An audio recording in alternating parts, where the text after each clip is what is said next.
Hi guys, my name is Tonya McKenzie. I'm the founder of Sand and Shores, a communications and leadership firm here in Los Angeles, California. Traditionally, I have done all kinds of PR, but my niche is nonprofits, civic organizations, and small businesses. I am also a LA County Commissioner, so working in an area where I understand the plight of the small business and the nonprofit and understand their budget, it gives me pleasure to be able to help them gain the exposure and the brand awareness that is needed for them to continue to grow and prosper. Thanks for having me.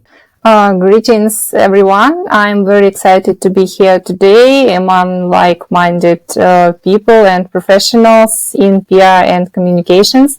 So my name is Julia. I've been working in PR for over 5 years. I'm a PR manager at Usetech. We are an international IT company engaged in software development, IT consulting, and more, like artificial intelligence, machine learning, big data. So I mostly work with one company, but I am willing to advise other tech companies on media coverage, promotional strategy, content strategy, or SEO or PR personal brand. So I am in Dubai, and we are attending at biggest global Dev Slam event in October. So if you will be there too, I'd love to meet you. So happy to be here today. Hi, I'm Paige Arnof-Fenn, and I'm based in the Boston, Massachusetts area. I've been in marketing and PR and communications for a long time. My career started at big corporate jobs at Procter & Gamble and Coca-Cola.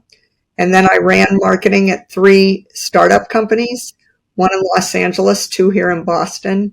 And I hung out my own shingle about 21 years ago and have been doing it ever since. I have a network of about 4 dozen people around the world. And I'd say we're kind of industry agnostic. Our specialty is that we used to be the client in a previous life. And so basically, our heads and our hearts are much more aligned with our clients because we used to be on the other side of the desk.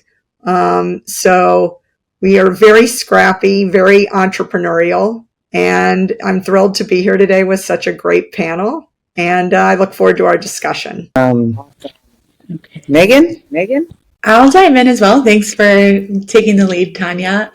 I am on the west side of the states in Denver, Colorado, not quite as far as Tonya in California. I've been out here for about 10 years and was in Chicago before that. I am the CEO and founder of Hackett Brand Consulting. We're in our 6th year, and we specialize in personal branding and building brands. So we work both on the corporate side with large brands, but also with entrepreneurs, solopreneurs, and those who might be, corporate leaders, corporate executives who are looking to build out their personal brands. And so with public relations, really, how do you do that as you come to life and create content, become a guest contributor? What's your voice in that space? A bit of background on myself is I have been doing public relations for about 15 years or so. I've been on the brand side. I've been on the corporate side. I have worked with large Fortune 50 companies such as SAP, Intel, Micron, the household names that you may see in the United States, as well as independent thought leaders, startups, one-off restaurants here in Colorado, et cetera. And so really my work has spanned a really vast array. I've worked more than 100 brands across a dozen industries. And so as we build out personal brands and branding, it's a huge passion of mine of how you can own your message and come to life. I love that, Megan. Yeah, thank you. Never a boring day in your life. Yeah. It's true. I also have a 2-year-old toddler, so it keeps me very busy. Absolutely. Yuping, did I say that right? Probably the only one from Asia here, so my specialty is PR in Asia. So I'm covering China, Taiwan, Japan, Korea, Vietnam, Thailand. So these are my areas. So I think the PR industry in Asia is pretty different from the Western world because we went to deal with legal things, government bans, government, a lot of government issues. So I've been working with political campaigns, corporate, also some personal brands, mostly from the Western world that they want to do awareness campaign in Asia.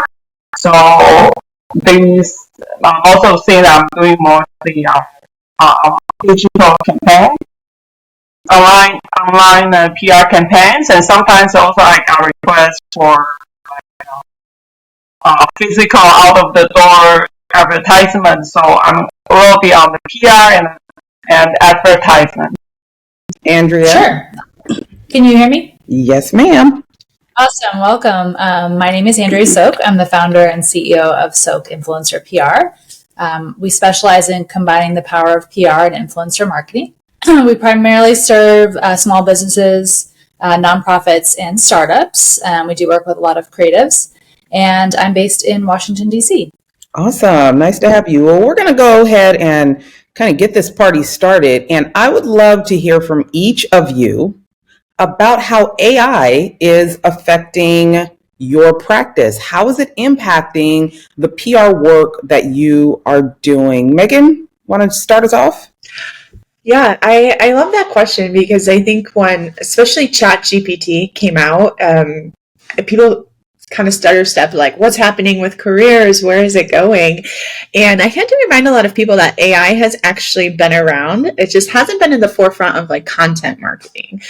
So when you think about people you're using systems like Kayak and Hotels.com and all of these different like third-party platforms to book and make your life easier, whether it's reservations or what have you, they're using some form of AI, machine learning, all of this wonderful, great technology to help improve your life. And so now it's just becoming able to be used as it relates to content marketing. And so I actually guide a lot of entrepreneurs and small business owners to use things like ChatGPT and AI in their favor.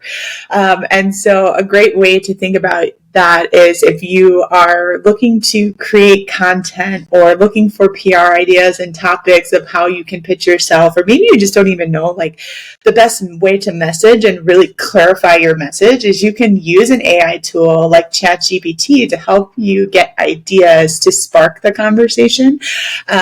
That said, I always say it with a little bit of warning because they're pulling from different sources. So you don't know what is going to be plagiarized or pulled directly from a third-party source. You want to be unique. You want to own your own message, but you can use AI to have a lot of creative ideas, a lot of thought starters kick in and use it to your advantage rather than kind of panic about the future of where it is that you're going. So I see it as a really strong benefit to the potential of unlocking ideas and creating a world outside of your own, especially if you're in your own home and you're just kind of railing around in your brain. But I would love to hear from other people if your thoughts too, and if you disagree as well. I know there's lots of conversations both ways. I'd love that. Paige, what are you thinking? So I actually agree that I think a lot of people, their initial instinct is to feel threatened or like, oh my God, it's going to take my job. But I think you have to be very strategic about how you use it. And it's awesome for brainstorming, story ideas, story angles. But what I think it's done is it's just raised the bar on authenticity because you're competing with a robot. So you really can't tell generic stories anymore. You've got to really dig in and think about what's unique, special, and different about you. And so I think the storytelling aspect of thought leadership and content marketing is more important than ever. Your stories are unique. You've got the war stories, the good, the bad, and the ugly. And I think the more you can tap into that, the more you can share those war stories are just incredibly powerful. And robots can't compete with that. So I would just encourage people, use it for what it's good for, but don't feel threatened. Really just think about your life, your clients, your stories, and be vulnerable. Tell what happened. and what you learned from it, your journey, your customer, your client's journey, because that's not stuff that is going to come off authentically by a robot. They can try and scrape things, but no, it's not going to read well.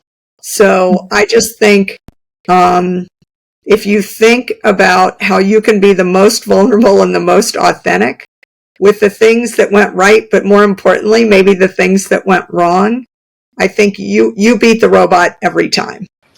Can you hear me well? Great. I couldn't hear all of what you said because I had some connection problems, but I'm very critical with especially GPT-4, like ChatGPT. There are other great AI tools out there, but I think like it really overstepped the boundaries of copyright restrictions. I think, Tonya, you mentioned this, but a lot was cut off.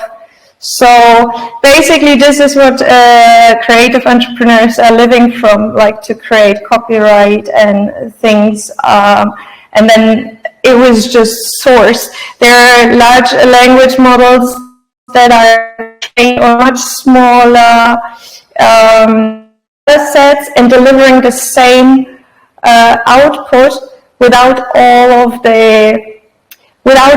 just scraping books and, screenwriting, which is like really a shame. There are better solutions out there, more ethical solutions out there, and also they're trained on data that is not biased, that is not racist, and that is not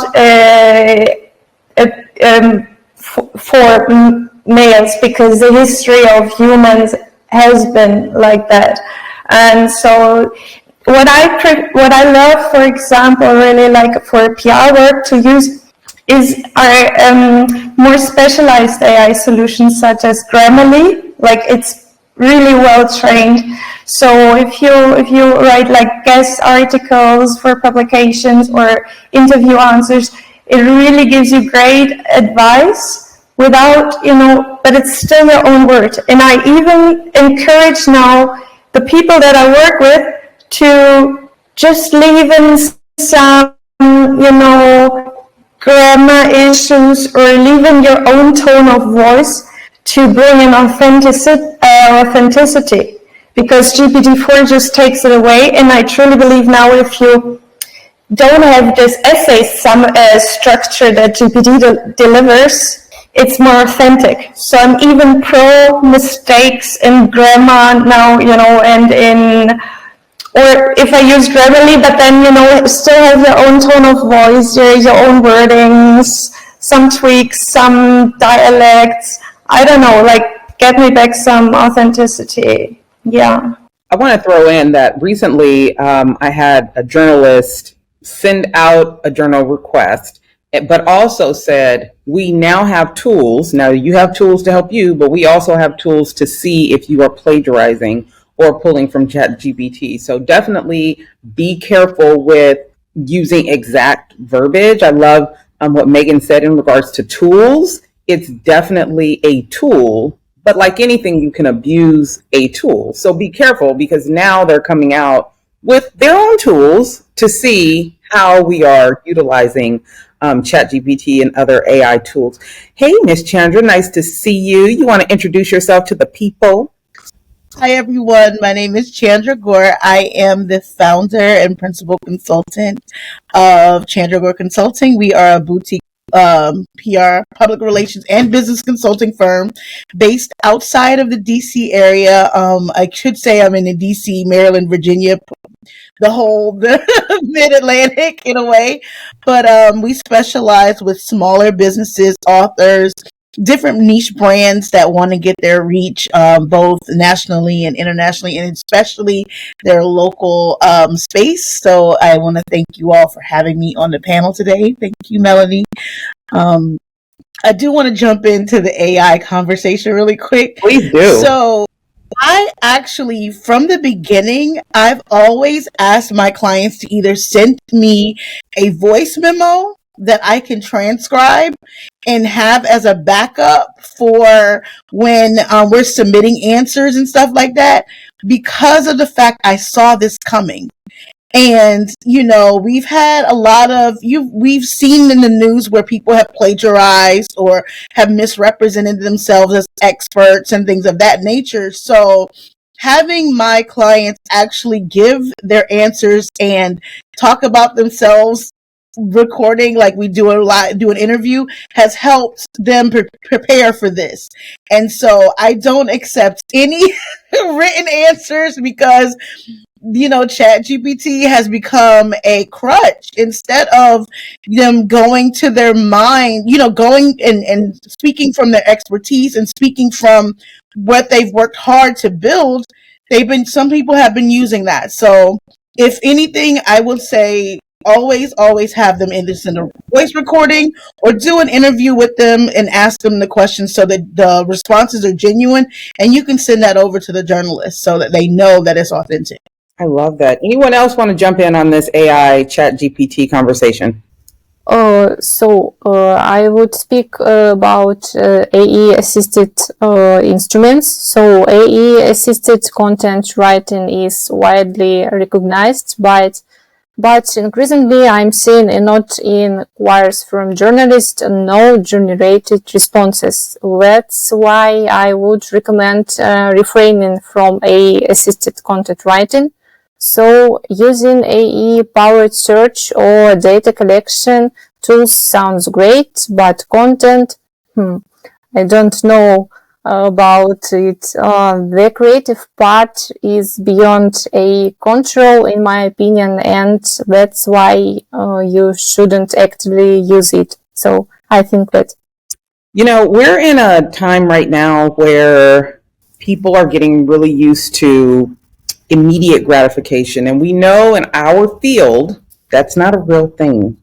So what are you doing, each of you doing, to set great expectations with your clients so that you don't fall into a situation where they're expecting something that's not going to come? And we also know, and we've all probably checked our email inboxes, where someone is promising you something overnight or placement for a price. We know you can't buy great coverage. So let's talk about how we're setting expectations for our clients in this world of immediate gratification.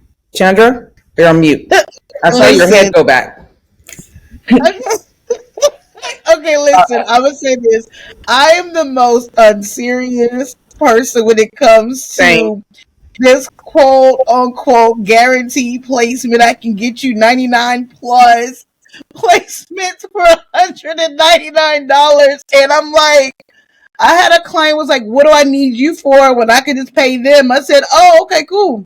I said, I want you to go and look at one of their success stories, and I want you to see what is the common factor. What is the one thing you see? Oh, it's the same every time. Oh, really? I didn't know that. So it's like getting people to understand, like, the work that goes into curating the perfect pitch so that your story does not sound like the 50 others that this journalist has received takes patience, it takes expertise, and it also takes some sort of luck and I really want these individuals, like I'm just the sheer number of individuals who are sending out these ads. Okay, and it seems like it comes and it's like explaining to grown adults who are running a business that $199 is not going to give you realistic, valuable, verifiable, placements that actually legitimize you as an individual, a brand, or a product is becoming a headache. And I really wish that people would that's the first thing I open with when I'm consulting with someone is like, listen, this is a marathon, not a sprint. You have to build the foundation for your story to be told and to get out there, unless it's timely and ties to a larger national story. So the whole pay to play, I'm tired. Okay, I'm sorry. I'm tired because I'm always fighting against the question of, but I can. I'm like, cool. If you want to pay $500 for, like, I've seen Forbes council writers, and I'm using the air quotes because they're actually charging people to write these articles about them. And to me, it's like the first thing is you're always going to get a favorable story because you paid for it. You're trying to cheating the system, and you're not really creating a space where you're legitimized because it has to state this is a sponsored or paid advertorial. You know what I'm saying? It's like, and does it move the needle? I think that's the question that I always ask clients is they have this concept in mind. They want to be in this publication, but it may not be right for them anyways. Mm-hmm. And so we always kind of backtrack on where are you trying to go and who are you trying to reach? Because you have this concept of, I want to be, like you said, Chandra, in Forbes, but that might not be where your audience is. So it doesn't make sense anyways.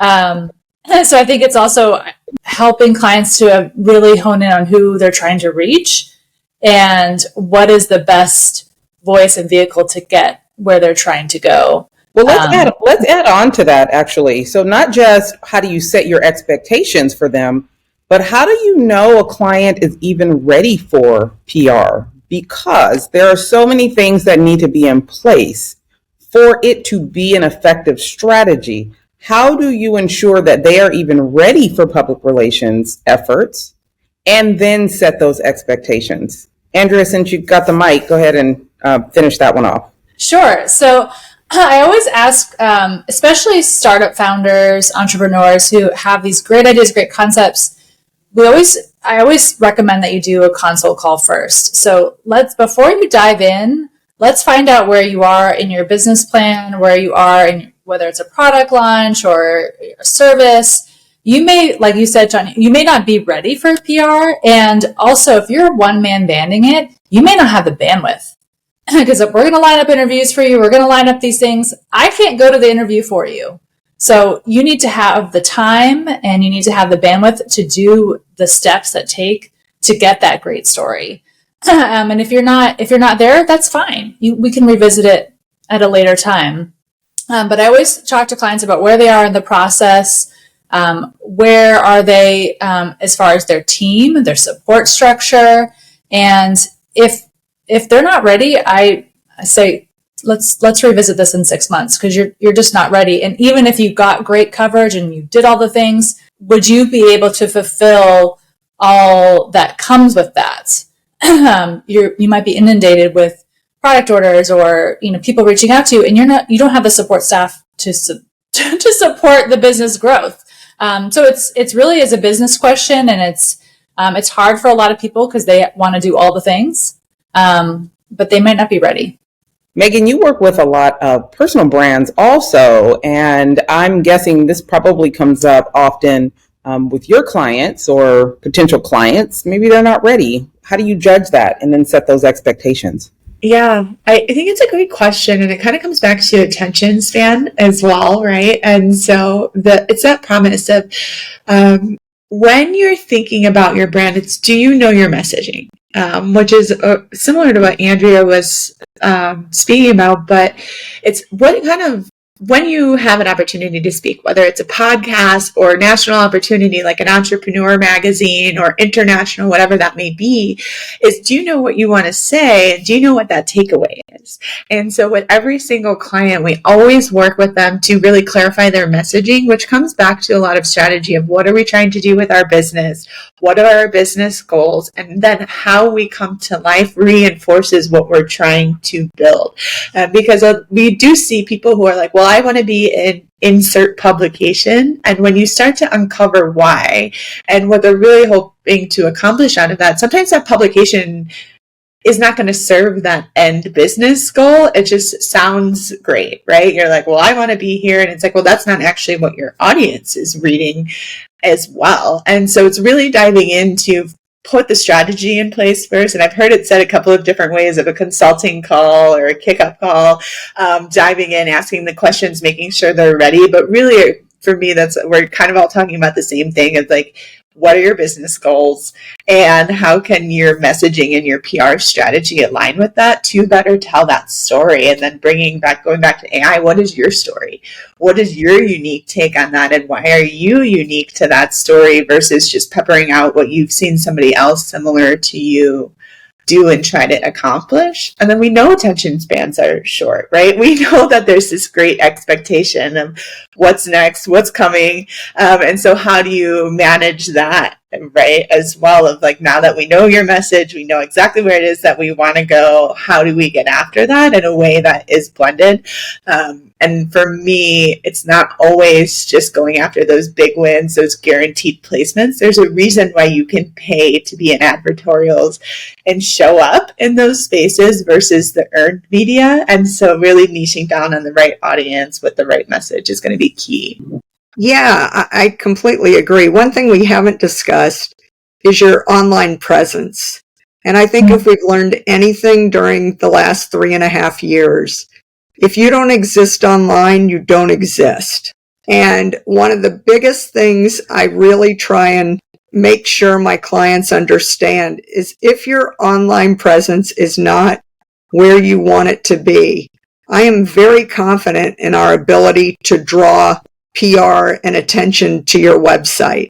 But you get one chance to make a great first impression. And if you blow it with a crappy website, you blow it. And to get people to come back and look again is going to cost a lot more money and take a lot more time if they have a bad experience because your website sucks. So I think that's part of that kind of audit phase of, are they ready for prime time? You know, really be tough. You've got to kick the tires and look under the hood and see if they've got the right image online.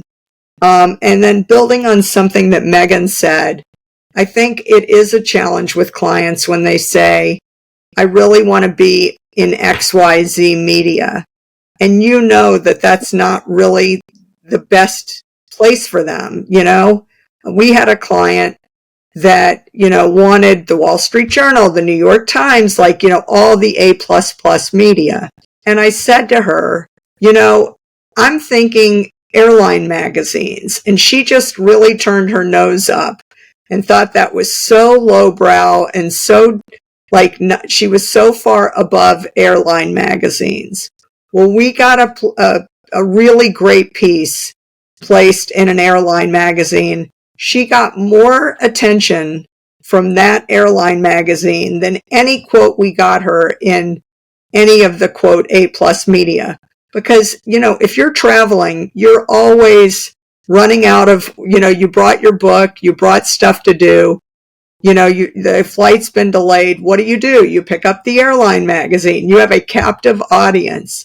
And if that business traveler or that leisure traveler happens to be your audience, you know, that is an A+ media for that message. And so I think it's important for us to educate our clients and, you know, make sure they really understand being one of a million stories in the New York Times or the Wall Street Journal. They may read it, so they may glance over it, but do they remember it? Do they act on it? But an airline magazine, they may tear it out, they may take it home with them. And that's where my client ended up getting the most kind of interest. And people said, I was, you know, on a United flight. We got, you know, we circled for 3 hours. I read your article. I'd love to follow up. Can we talk? And my client really apologized. She said, I thought you were trying to push me down market. And that was the best press we got in the last 6 months. So, you know, we know the business better than they do. I gotta give a little 2 cents real quick because because during COVID, like right before COVID, I started getting the same individuals. They were doing great on Instagram. They felt like they were ready to go out and be in front of people. And so when I sent them a questionnaire and I asked those questions, what does your brand represent? What is your brand story? What do you want to accomplish? I also went into their business foundations because sometimes they can implode. Like it could blow up and they can't handle the influx of client requests. They can't handle the influx of supplying their orders. So I always ask those questions, and I'll say this: 9 times out of 10, they were not ready. They didn't have customer service set up. They had a slew of bad reviews I knew about because I do my research before. And I send them the questionnaire, and I want them to be honest. And some of them said, I didn't know that was online. So like you said, kick the tires and stuff. You have to sometimes do that.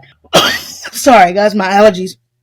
But you also have to make people aware of their due diligence, that they have to have their business foundation in order before getting visibility.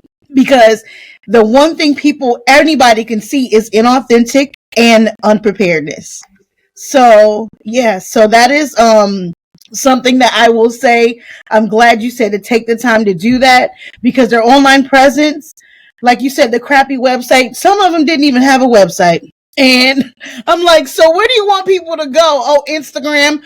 Oh, it's like, oh, that's not a legitimate business, but okay, you are not ready. And there's like, I have to turn them away or offer them the business consulting side to build their brand and get their story told and get their branding in order. So it turns into a 9 to 12 month engagement to where PR is done at the end. And the duality of my firm, that's what, and it's a little bit stressful sometimes, but if you believe in that product, you believe in that person, you want to help them.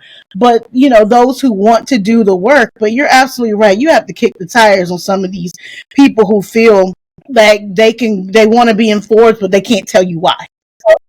I would like to add something or tap into it. Yes, so also right now, if you, like a lot of people or a lot of entrepreneurs, creators, they focus on building their social media platforms. But at the moment, like this year was so clear that you cannot really build your future on them. Like they're popular one day, then they get taken over next day, they're like divisive even.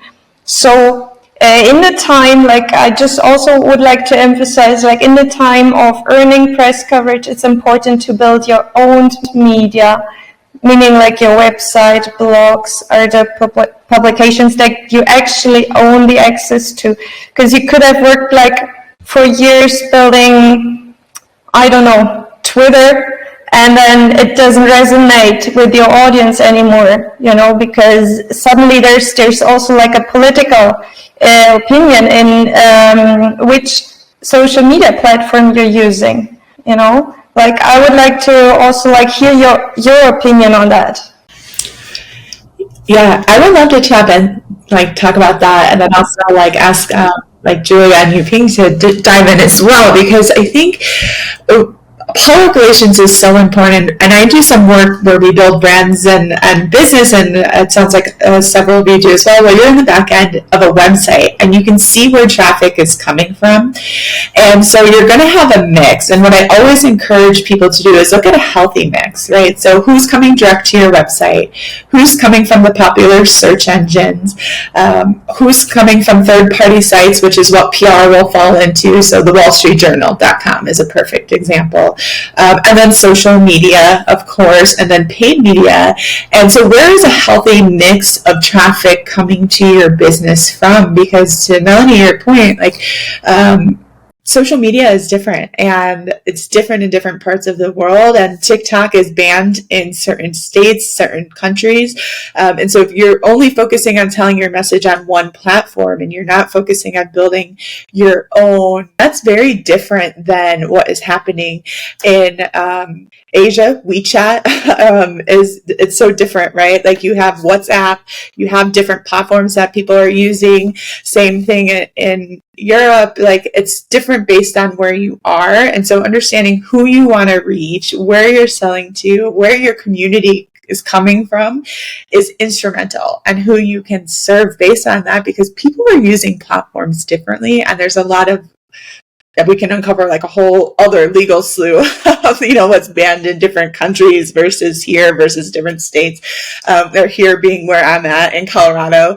And so I think it's so important, Melanie, like what you mentioned, to really own your channels, which comes back to the initial, like owning your message, owning your story, and really knowing what you stand for, so that no matter what happens to one channel, you're really well rounded. And I know we haven't heard from Julia or Ping in a minute, and I'd love to bring them in too, to hear, because it's so different in different places. There were a lot of different media out there, and people use them all over. So I think it's kind of like fun to explore. Like I really encourage people to explore and just to Google all kind of new media that are coming out, and sign out an account and to play with that. I think it's fun. This is how the way the Asian, like, they just want to bombard to all the channels. Yeah, I will share my experience.